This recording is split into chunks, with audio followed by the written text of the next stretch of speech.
Welcome to Paranormal Pages. Please drop a like or comment if you want to help the channel. Now let's get into the true scary stories. The Mirror's Gaze. It started on a Monday, right as I was getting ready for work. My routine was always the same: shower, coffee, and a quick glance in the mirror before stepping out the door. But that morning, something changed. I leaned into the bathroom mirror, rubbing the towel over my wet hair, when I saw it, a flash of something distorted behind my reflection. A grotesque face, disfigured and pale, its mouth twisted into a silent scream, hung for just a split second over mine. I blinked, startled, and it was gone. Shaking it off, I laughed at myself. Maybe it was a trick of the light, I thought, trying to ignore the gnawing unease that settled in my gut. I hurriedly finished getting ready and left, chalking it up to a tired mind playing tricks. But that brief image, that haunting glimpse, lingered in my thoughts all day. By the time I got home, the image was a faded memory, buried beneath the mundanity of work and evening traffic. It wasn't until I passed by the hallway mirror later that night that it happened again. This time, I wasn't rushing or distracted. I was just walking by, keys in hand, when I caught the briefest glimpse of something wrong. My face wasn't my own. The same pale, twisted figure stared back at me from within the glass, eyes black and hollow, its skin sagging grotesquely over mine like a decaying mask. I stopped cold, whipping around to face the mirror. Nothing. It was just me, alone in my dimly lit hallway, my reflection staring back as it always did. Heart pounding, I forced myself to move, telling myself it was just stress. Work had been overwhelming lately, long hours and sleepless nights, maybe that was it. You're imagining things, I told myself. But the pulse of dread was unmistakable. The next few days were no better. Each time I passed a reflective surface, a bathroom mirror, a shop window, even the screen of my phone, I saw it, that same face. Always for a fleeting moment, just as I walked by. Sometimes it looked closer, the details clearer, sharp teeth poking from swollen gums, skin blistered and stretched tight. Other times it was just a blur of twisted features. But every time I stopped to check, to confront it, it was gone. My reflection returned to normal, leaving me questioning my sanity. I tried telling my best friend, Lisa, over drinks. Maybe it's just your anxiety, you know? She said, swirling the wine in her glass. You've been working nonstop. When was the last time you took a break? I forced a laugh, trying to brush it off. Yeah, probably. It's just freaky. I swear it's not just in mirrors. It's windows, even my car's rearview mirror. For a second, it's there. And then it's not. Lisa gave me a sympathetic look. Just try to rest, okay? You're gonna make yourself paranoid. But it wasn't paranoia. At least, it didn't feel like it. Something was wrong, deeply wrong, and I knew it. Each passing day, the face felt more real, more present, like it was lurking just beneath the surface of the glass, waiting, watching. And then, one night, I decided to test it. I waited until it was dark, standing in front of the bathroom mirror with nothing but the dim light from the hallway seeping in. My breath was shallow, my hands shaking as I leaned closer to the glass. Show yourself, I whispered, my voice barely audible over the sound of my pounding heart. For a moment, there was nothing. Just my tired, pale face staring back at me. And then, slowly, it began to change. The skin around my reflection's mouth started to sag, the eyes darkening into hollow pits. I stumbled back, my chest tight with terror as the face emerged fully this time, no longer a fleeting glimpse, but a solid, grotesque entity, its gaping mouth moving as if to speak. And then it whispered my name. The sound of my name echoed in the small bathroom, soft and raspy, as though it came from the other side of the mirror. I froze, every muscle in my body locked in place. My breath hitched, and I stared in horror as the figure behind the glass leaned closer, pressing its face against the surface. Its eyes were wide and hollow, its mouth twisted in a grotesque smile. For the first time, it didn't disappear. I don't know how long I stood there, unable to move. Seconds, minutes, it felt like an eternity. The figure's gaze burned into me, unblinking, its presence suffocating the air around me. I stumbled back, slamming the bathroom door shut. My mind raced. This can't be real. I'm imagining it. But I had seen it, clearer than ever before, and heard it. It whispered my name like a promise, a secret only the two of us shared. For days after that, I refused to look at any mirror. I avoided reflective surfaces altogether, going so far as to drape a sheet over the large mirror in my bedroom and turn the bathroom one to face the wall. Even the faintest reflection in a puddle or a window sent me into a panic. But it didn't stop the feeling. That oppressive sense of being watched never left, following me like a shadow. I barely slept. Every creak in the house, every flicker of a shadow out of the corner of my eye, made my heart race. It was always there, just on the edge of perception, waiting for the right moment. I couldn't escape it. One night, in the middle of a restless sleep, I woke to the sound of soft scratching, like fingernails running across glass. It was faint, distant, but unmistakable. I sat up in bed, my heart pounding in my ears. The scratching grew louder, coming from the direction of the covered mirror. My throat tightened. Slowly, I got out of bed, my legs trembling as I approached the mirror. The scratching stopped as soon as I stood in front of it, replaced by a low, whispered voice. I couldn't make out the words at first, but then it became clear, "Let me in." I yanked the sheet off the mirror in a panic, and there it was. The face. Twisted, deformed, but somehow, smiling. It pressed itself against the glass, its eyes locked onto mine, watching. It wasn't just a reflection anymore. It was something else, something alive. And it wanted me? "I can see you," it whispered, its voice scraping against my mind like nails on a chalkboard. I staggered back, grabbing the lamp off the nightstand and hurling it at the mirror. Glass shattered, shards scattering across the floor. For a brief moment, I thought I had destroyed it, ended whatever this thing was. But then the voice came again, this time clearer, louder. "That won't stop me." I stumbled out of the room, breathless, heart hammering in my chest. The house felt like it was closing in on me, the walls pressing in tighter with each step. I didn't know where to go. What could I possibly do to escape something that was in every mirror, every reflection? That's when I thought of Lisa. Maybe she was right before, maybe it was stress. But now, I needed her to believe me. I needed someone to understand what I was going through, to tell me I wasn't losing my mind. Without thinking, I grabbed my phone and dialed her number. It rang once. Twice. Then her sleepy voice answered on the other end. "Hey, it's late," she said, yawning. "What's wrong?" I need you to come over," I stammered, barely able to get the words out. "Please, Lisa. There's something in the mirrors. I can't be alone." There was a pause. "Mirrors? What are you talking about?" "Just, please. You have to come over. I'll explain when you get here." Reluctantly, she agreed. I waited, pacing the house, avoiding anything reflective. Every second felt like an hour until finally, the doorbell rang. I rushed to open it, and there she was, standing on the porch in her pajamas, looking more annoyed than concerned. "Okay, what's going on?" she asked, stepping inside. "You sounded like you were losing it." Before I could respond, her eyes flicked to the hallway mirror behind me, and she gasped. I turned to look, my stomach knotting in fear. There it was again, the face. But this time, it wasn't alone. Behind my reflection, another figure stood. Taller, darker, its features obscured but its presence undeniable. And then, without warning, the mirror cracked, a thin fracture spreading across the glass like a spiderweb. The last thing I heard before the lights flickered out was Lisa's terrified scream. Lisa's scream jolted me back to the moment. My eyes darted to the broken mirror, but what I saw was worse than I could have imagined. The face, the twisted, grinning thing, was still there, but its body had shifted, emerging from the cracks in the glass. Arms, long and gnarled, seemed to reach out, pressing against the fracture as though trying to push through. Behind it, that dark figure loomed larger, shadowy and faceless, but undeniably real.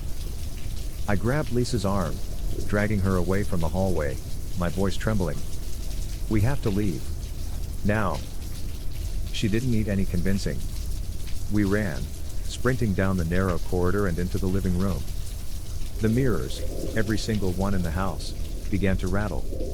Windows, picture frames, even the screen of the television flickered with distorted versions of that horrible face, all grinning, all watching us. The air felt thick, suffocating, as if the house itself was reacting to their presence, warping under their influence. What the hell is happening? Lisa gasped, backing herself into the corner of the room. Her wide eyes darted around, desperate for an explanation. I couldn't answer. I couldn't explain the horror of what had been unfolding over the past week. But now, it wasn't just glimpses. They were here, pushing through the fragile barrier between us and whatever twisted realm they came from. I don't know, I whispered, my voice barely audible over the sound of the mirrors rattling in their frames. But they're trying to get out. The rattling grew louder, more insistent. The mirrors, one by one, began to crack. Thin fractures spread like webs across their surfaces, the glass splintering as the figures behind them pressed harder. It was like they were searching for a way through, a weak point in the barrier separating their world from ours. And then, in the midst of the chaos, one mirror shattered completely. The sound was deafening. Glass exploded outward, spraying the room with glittering shards. I shielded my face with my arms, pulling Lisa down with me. When I opened my eyes, I saw it. A hand, a pale, withered hand, was reaching out of the empty frame, its fingers curling like claws. "Oh my God," Lisa whispered, her voice trembling. "We have to go. We can't stay here." But there was no time. The hand gripped the edge of the frame, pulling more of its body through. The creature, the one that had been haunting me, lurking behind every reflection, was coming through, inch by inch. Its face was even more grotesque up close. Its skin hung loosely off its skull, the flesh rotting and peeling. Its eyes, hollow and black, fixed on me with a hunger that chilled my blood. I grabbed Lisa's hand, pulling her towards the front door. "We have to run." "Go." We stumbled through the living room, crashing into furniture in our desperate scramble to escape. I could feel its gaze on my back, its presence thick in the air, a suffocating weight that made my skin crawl. I didn't dare look back, terrified of what I might see. We reached the front door, and my hands fumbled with the lock. The rattling behind me grew louder, the sound of more mirrors cracking, splintering, breaking. Whatever this thing was, it wasn't alone. They were all coming through, one by one, drawn by the shattered glass and the broken boundary between our worlds. Finally, the lock clicked open, and I yanked the door wide. We bolted into the night, gasping for air, the cool wind a stark contrast to the suffocating heat of the house. We didn't stop running until we were halfway down the street, our hearts pounding in our chests, the eerie glow of the streetlights flickering above us. I turned back, expecting to see the creatures pouring out of the front door, but there was nothing. The house stood dark and silent, as if none of it had happened. But I knew better. It wasn't over. It was just waiting. Lisa grabbed my arm, her eyes wide with fear. "We need to go to the police or something. This is insane." "They won't believe us," I said, still catching my breath. "It's not just the house. It's the mirrors. They're everywhere. There's no escaping them." She shook her head, refusing to accept what I already knew. "We can't just leave it like this." Before I could respond, my phone buzzed in my pocket. I pulled it out, confused, and looked at the screen. It was a notification, but my heart sank when I saw it. The screen was black, but faintly, almost imperceptibly, the reflection of my face appeared on the glass. And then, slowly, behind me, that same twisted, grotesque face began to emerge, grinning widely. The phone slipped from my hand, shattering on the pavement. Lisa bent down to pick up the phone, but I snatched it from the ground before she could. "Don't," I said, my voice tight with panic. The reflection on the shattered screen was still there, distorted by the cracks but unmistakable, the same ghoulish face, lurking just behind mine. I threw the phone down again, stomping on it until it was nothing more than broken pieces and scattered glass. But it didn't matter. No matter how many mirrors I shattered, how many reflections I destroyed, they would always be there. "We can't outrun this," I said, my voice cracking. "We can't get away. It's everywhere." Lisa looked around, scanning the dark street, the faint hum of city life far too distant to feel comforting. "What do we do?" she asked, her voice barely a whisper. "We can't just wait for them to come through again." I was shaking, the weight of it all crashing down on me. I hadn't told her everything yet, not the whispers, not the way it called my name. "It's not just coming through the mirrors," I said, my voice low. "It's calling me. I hear it sometimes. In the night. In the reflection. It wants me." Lisa's eyes went wide. "What do you mean? Wants you for what?" "I don't know," I snapped, pacing back and forth on the sidewalk, my thoughts spiraling. "But it's been following me. Watching me. Every time I look into a mirror, it's closer. And now." I stopped, my breath coming in short, panicked gasps. "It's not just glimpses anymore. It's trying to cross over." Lisa grabbed me by the shoulders, forcing me to stop. "We need help. There has to be someone who knows how to deal with this, someone who understands what this is." She was right, of course. I didn't have all the answers. But the idea of bringing someone else into this nightmare felt dangerous. What if it spread? What if this thing wasn't just tied to me but could latch on to anyone who saw it? Before I could respond, there was a sound. A soft, faint tapping, like fingers drumming on glass. We both froze. The sound was coming from behind us. Slowly, we turned, our eyes settling on the car parked at the curb. The windshield was fogged, but there, behind the condensation, we could see it. The same disfigured face, pressed against the glass, grinning at us with teeth far too sharp for a human. Its eyes were hollow, black pits, but they were locked onto me. The tapping grew louder, more insistent, as if it was eager, hungry to break through. Lisa let out a strangled gasp, and I felt my stomach twist with dread. "Run," I whispered, grabbing her hand. We bolted down the street again, our footsteps echoing off the pavement. But the sound followed us, the soft, rhythmic tapping, like a heartbeat growing louder and louder in my ears. No matter how fast we ran, it was always there, just behind us, waiting. We didn't stop running until we reached Lisa's car. She fumbled with her keys, hands shaking as she unlocked the doors. We jumped in, slamming the doors behind us. But just as she turned the ignition, I caught a glimpse of the rearview mirror. There it was again. My reflection, distorted, with that face superimposed over mine. Its twisted smile stretched wider than ever before. And this time, it wasn't just watching. It spoke. "Come closer." I gasped, jerking away from the mirror, but it was too late. The voice was inside my head now, crawling through my mind like a parasite. I could feel its cold presence slithering behind my eyes, wrapping itself around my thoughts. I wanted to scream, to claw it out of me, but I couldn't move. Lisa noticed the change immediately. "What's wrong? What's happening?" I turned to her, but I could see the horror on her face. My reflection, the twisted face, it was leaking through, bleeding into reality. My skin felt tight, as if something was trying to tear its way out from beneath. I looked at my hands, and they weren't mine anymore. The pale, withered skin of the creature was spreading, its form consuming me. "It's inside me," I whispered, my voice barely audible. "It's taking over." Lisa's eyes filled with terror, but she didn't hesitate. She hit the gas, the car speeding down the road as fast as it could go. But it didn't matter how far we went. The thing was already here, already pulling me deeper into whatever hell it came from. The world around me started to blur, darkening at the edges. I could feel my consciousness slipping, the voice growing louder in my head. "Let me in," it repeated, over and over. "Let me in." I couldn't fight it anymore. My vision flickered, and the last thing I saw was Lisa's terrified face as the car screeched to a stop. Then, everything went dark.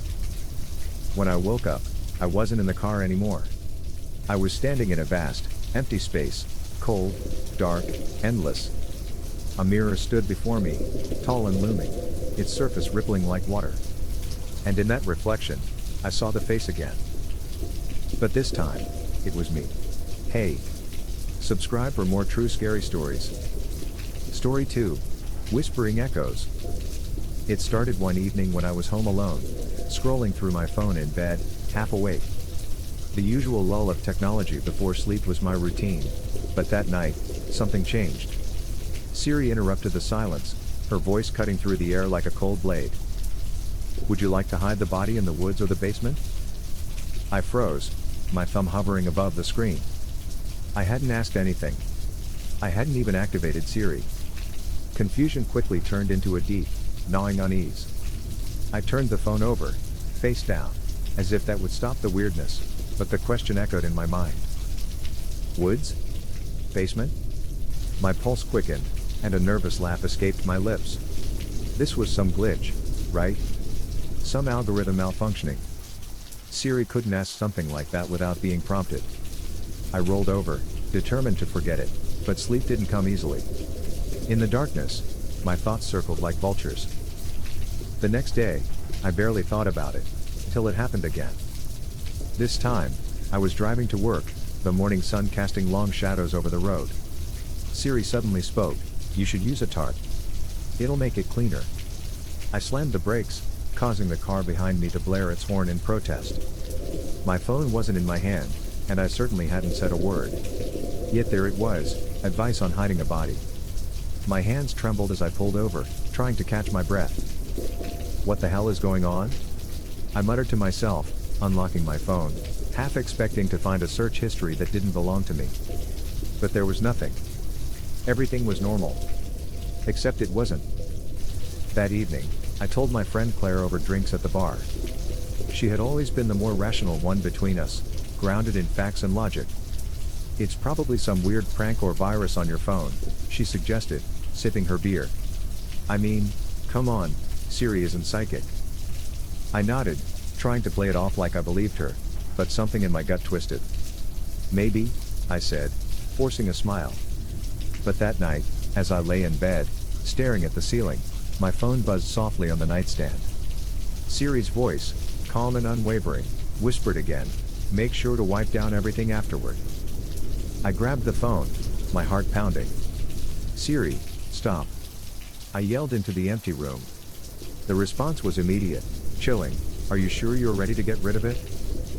My blood ran cold. Get rid of what? What was she talking about? I hadn't done anything, had I? A disturbing thought began to creep in. Maybe this wasn't just some glitch. Maybe it was something worse. Something watching.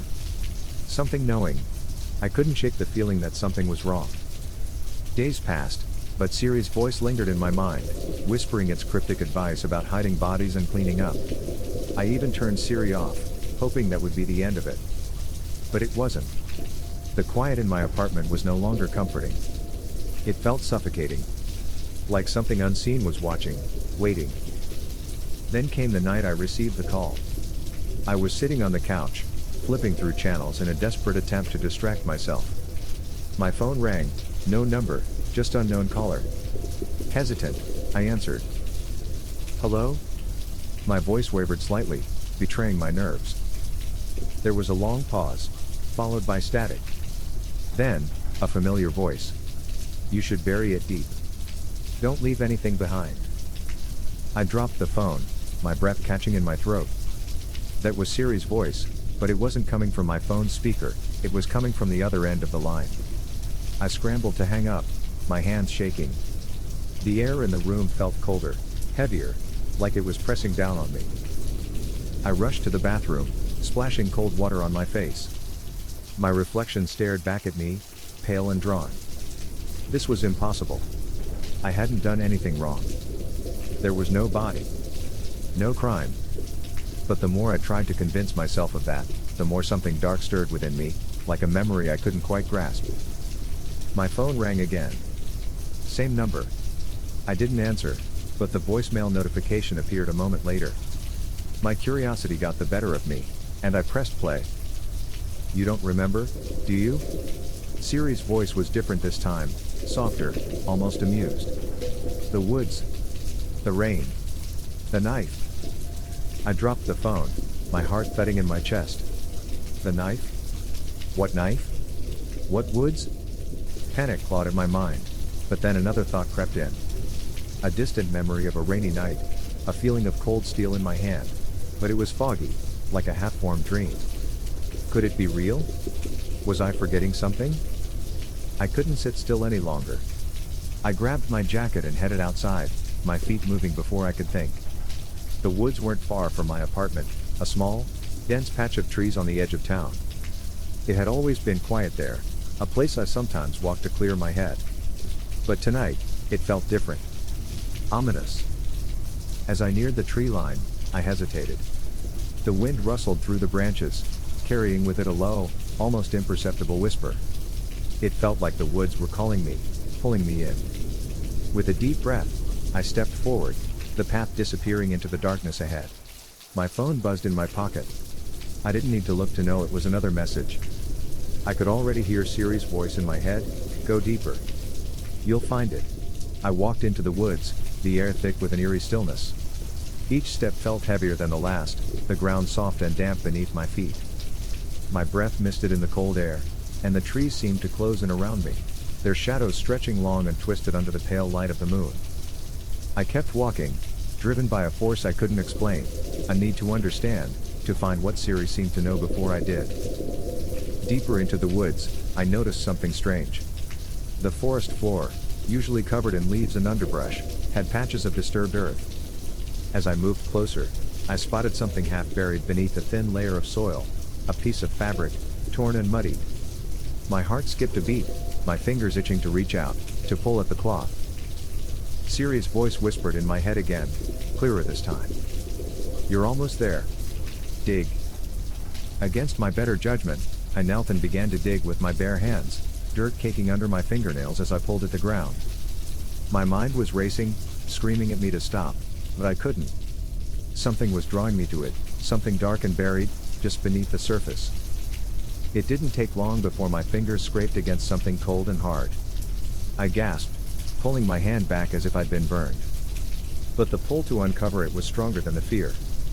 Slowly, I brushed away more dirt, revealing the edge of what appeared to be a small, weathered chest. My hands shook as I pried it open, and the stench of decay hit me like a physical blow. Inside, there were remnants of something, tattered cloth, old bones, and, most disturbingly, a rusted knife. My breath hitched, and in that moment, a flood of memories rushed back. I was here. I had been here before. The rain. The knife. The blood on my hands. It wasn't a dream. It wasn't something I could shake off anymore. I had done this. I stumbled back, my mind spiraling. No. This can't be real, I muttered to myself, but the truth was staring back at me from the pit I had just uncovered. The knife, rusted now but unmistakable, had been in my hand that night. The body, I buried a body here. As I stood there, trembling, the wind picked up, and with it came a voice. Not Siri's this time, but something else, deeper, angrier. "You left me here," it hissed, seeming to rise from the ground itself. My pulse raced as I turned, scanning the trees for any sign of someone, or something, watching me. The shadows shifted, moving unnaturally, and my breath caught in my throat. I wasn't alone. Siri's voice broke the silence once more, her calm tone a twisted contrast to the horror unfolding around me. "Now, you remember. But what will you do next?" In the distance, something moved. A figure, pale and broken, emerged from the trees, its body contorted and unnatural, as if it had clawed its way out of the grave. Its eyes, hollow and glowing with a sickly light, locked onto mine. My phone buzzed again. I didn't need to look. Siri's final message was already echoing in my mind, "You can't hide forever." I stood frozen, my heart pounding as the figure shuffled closer.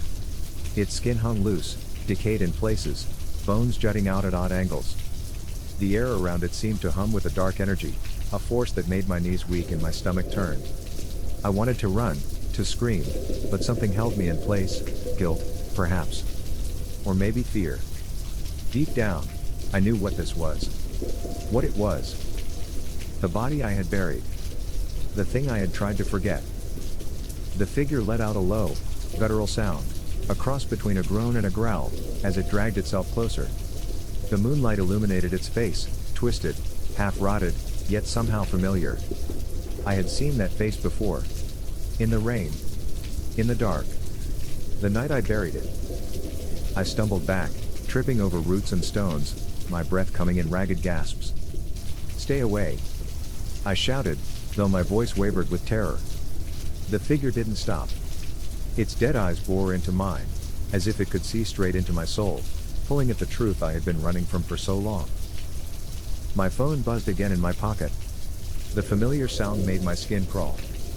I knew what it would say before I even looked, but my hands moved of their own accord. I pulled out my phone, my fingers shaking as I unlocked the screen. Siri's voice was no longer a whisper, it was a command. "Finish what you started." I stared at the screen, my mind racing. Finish? What did she mean? But the truth was already forming in my mind, even as I fought to suppress it. I hadn't just buried a body. I had left something unfinished. Something that wouldn't rest until I did what I was supposed to do. The figure was almost on me now, its cold, lifeless hand reaching out, fingers curling as if to drag me down into the earth with it. Panic surged through me, but I couldn't look away. Its voice, no, not its voice, but the memory of that night, rang in my head. "You can't leave me here," it had said, over and over, as the rain poured down, soaking us both. The knife was still in the chest, waiting, like a terrible relic of that night. I knew what I had to do, even though every part of me screamed against it. With a trembling hand, I reached into the chest, wrapping my fingers around the handle of the rusted blade. The cold metal bit into my skin, but I didn't flinch. "Finish it," Siri repeated, her voice as cold and relentless as the night itself. The figure stood before me now, looming over me, its hand brushing against my arm. Its touch was ice cold, and I felt a shiver run through my entire body. My heart raced, my breath shallow and quick. I raised the knife, my hand shaking violently, but I couldn't bring myself to strike. "Do it," the figure rasped, its voice barely more than a hollow whisper. "Set me free." I closed my eyes, squeezing the knife tighter, my mind filled with the memories I had buried alongside the body. The betrayal. The anger. The violence. And now, the consequence. With one final, agonized breath, I plunged the knife down. The figure let out a blood-curdling scream, a sound that tore through the stillness of the night, and then, nothing.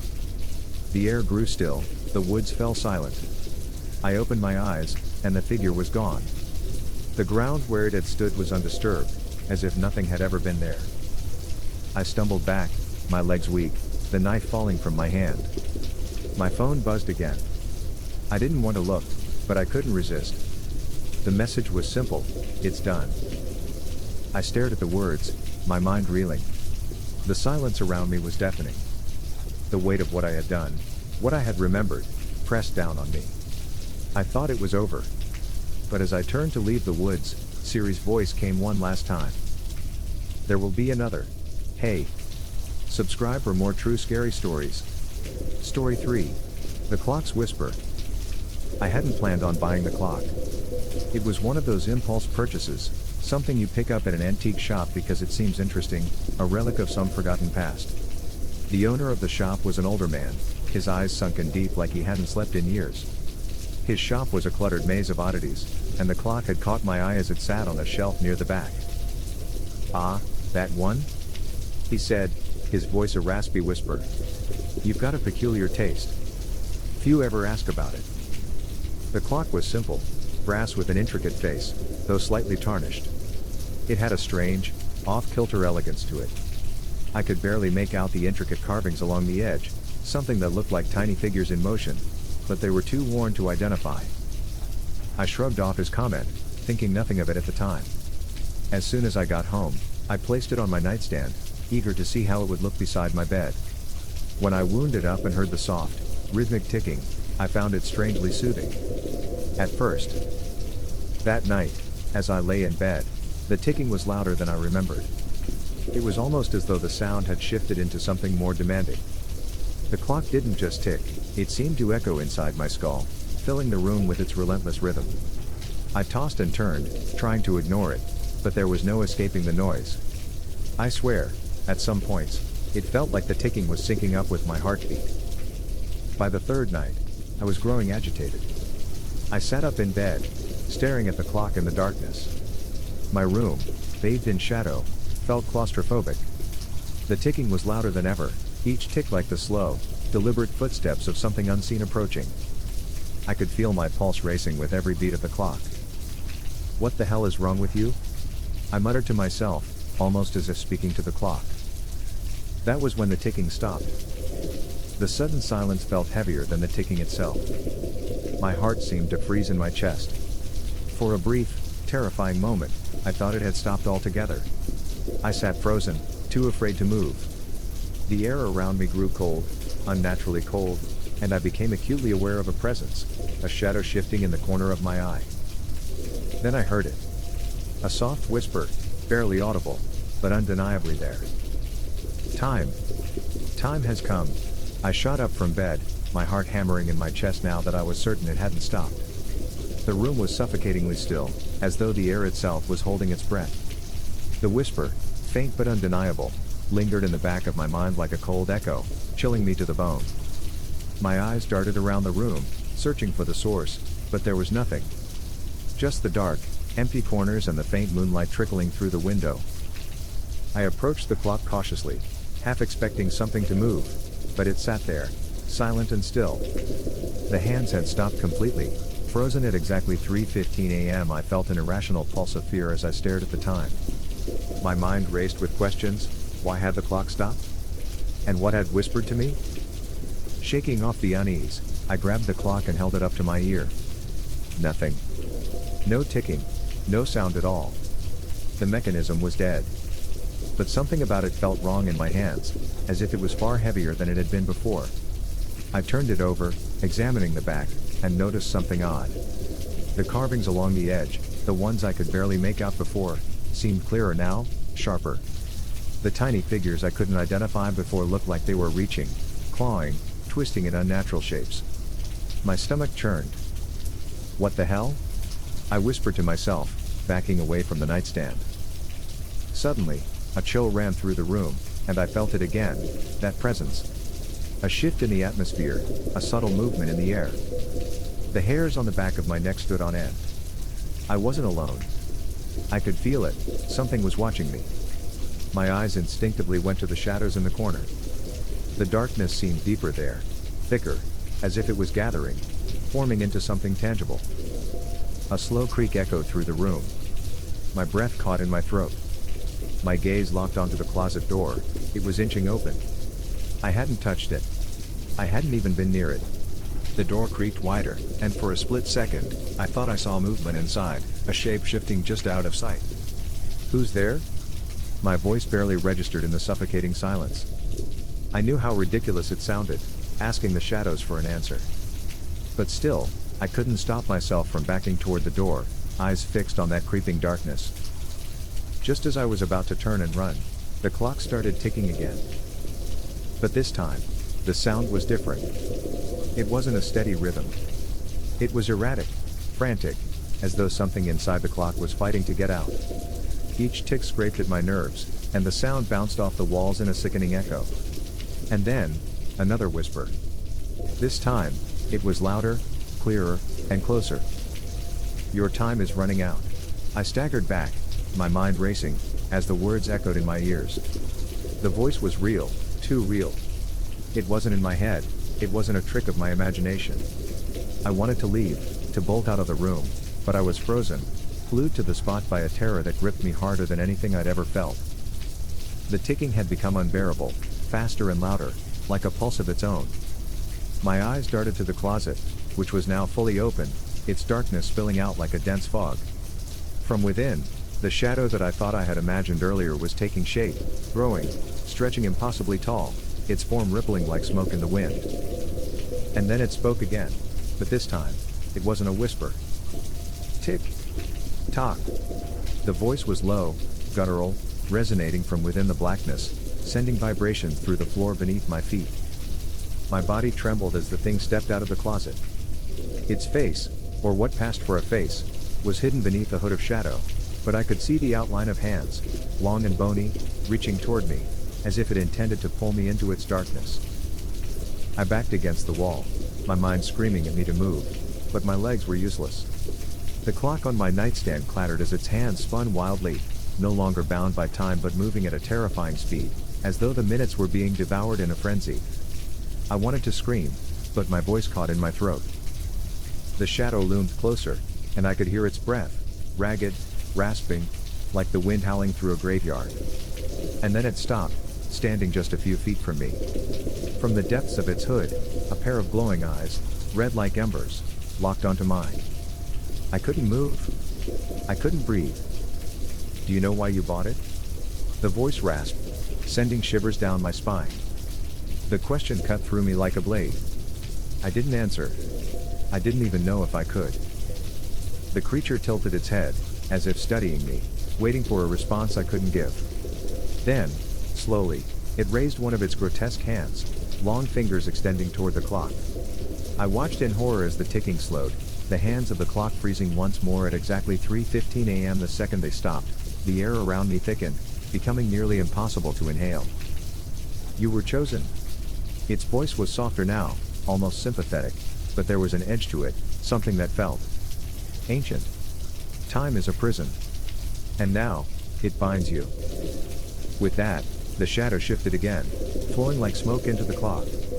For a moment, the ticking resumed, quieter, almost normal. But my relief was short-lived. I felt something inside me shift. A heavy pressure formed in my chest, as though my heart was being squeezed by invisible hands. I gasped, clutching my chest in pain. The clock was no longer just an object in my room. It had become something more, something that owned me. I could feel it, my life was now tied to this infernal thing, and I knew, deep down, that whatever had stepped out of that closet wasn't gone. It was waiting. I staggered to the bed, my breath coming in ragged gasps. And as I collapsed, I heard the ticking again, slow and deliberate, matching the beat of my heart. Tick. Tock. I woke with a start, my body drenched in cold sweat. The room was still dark, the shadows thick and unmoving, but I knew something was wrong. My chest felt heavy, like an iron weight was pressing down on me, squeezing the breath from my lungs. I glanced at the clock on the nightstand. Its hands hadn't moved. The time was still frozen at 3:15 a.m., as if the world had stopped in that exact moment. The ticking was gone now. The silence was absolute, as though time itself had been swallowed by the darkness. I strained to listen, to hear anything at all, but there was only an oppressive quiet that gnawed at my nerves. I tried to move, to push myself out of bed, but my limbs were leaden, unresponsive. Panic surged through me as I realized I couldn't move. My body was paralyzed, pinned under an unseen force. My eyes darted around the room, but there was nothing.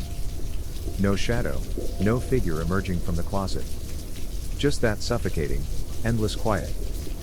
Then, a sound, a soft scraping, like nails on wood. It was coming from inside the clock. I forced my eyes toward it, fear bubbling in my chest. The clock trembled slightly, as though something inside was shifting. My mind screamed, telling me to get out, to run, but I was helpless. The air grew colder, my breath misting in the dark, and then I heard it again. The voice. Time is running out. It wasn't coming from the clock this time. It was in the room, close, too close. The shadows in the corner of the room began to shift once more, and that same dark figure emerged, but now, it wasn't alone. I could see them, other shapes, faceless, distorted, moving with the same fluid, unnatural grace. They drifted closer, surrounding the bed, their red eyes glowing faintly in the gloom. The room seemed to shrink, the air becoming so thin it felt like I was breathing through a straw. I wanted to scream, to fight, but my body refused to obey. The clock began to tick again, slow and deliberate, as if savoring each second it devoured. The first figure, the one that had spoken to me before, moved closer, its long, twisted fingers extending toward my chest. I felt a sharp, stabbing pain, like something was reaching into me, pulling at the very core of my being. You were chosen, it said again, that same guttural rasp. Chosen to bear the weight of time. As it spoke, I realized what was happening.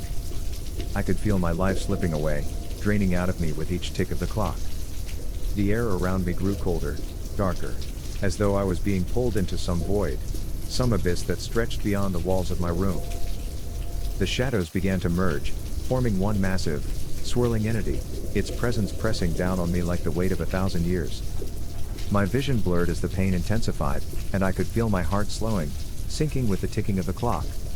Each beat felt weaker than the last. Tick. Tock. The voices chanted in unison now, a sickening chorus that filled my ears. The room was spinning, the walls fading into darkness, and I knew this was the end. Whatever force I had awakened was claiming me, pulling me into its eternal grasp. I could no longer feel my body, just the ticking, echoing in my mind. In those final moments, just as the world collapsed into blackness, the clock stopped ticking. And so did my heart. The end. Subscribe for more true scary stories. Thanks for watching.